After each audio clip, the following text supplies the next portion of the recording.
If God is so loving and so powerful, then why do you suffer so much? Why do innocent people get raked over the coals? What's going on? Doesn't God care? Or is he simply too weak to do anything about it? Is God disinterested? First part of the answer is, I do not know. And I can promise you in 1997, when I went out to Madison, Wisconsin, where my younger brother, was a transplant surgeon, transplanting kidneys and livers, I went out there because his 7-year-old daughter had just been crushed in a car accident to death.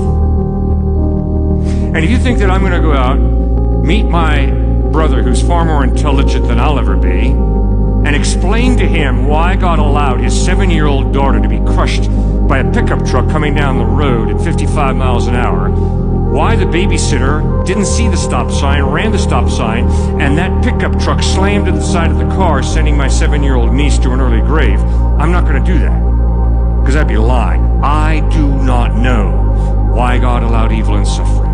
But come on, Cliff, you got to think. Oh yeah, we do have to think. You're right. And one of my thoughts on the issue is this, which I think is very biblical. God chose to limit his power by creating us with a free will.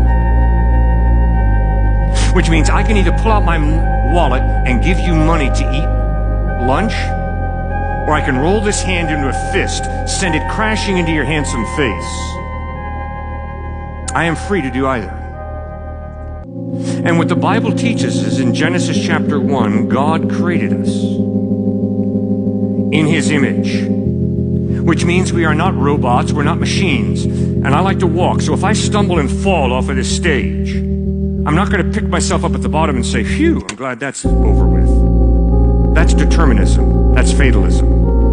God creates us in his image, which means we're not robots, we're not machines, we're human beings created with a soul, a personality. But it also means we got a free will. And if we want to abuse our free will, we can go right ahead and do it.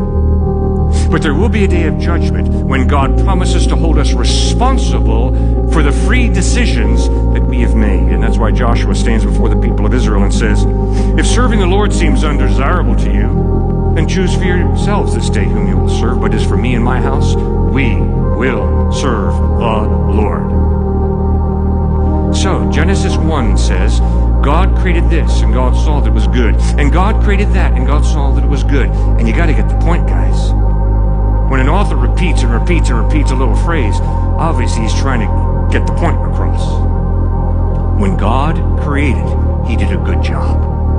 And that little phrase, God saw that it was good, is repeated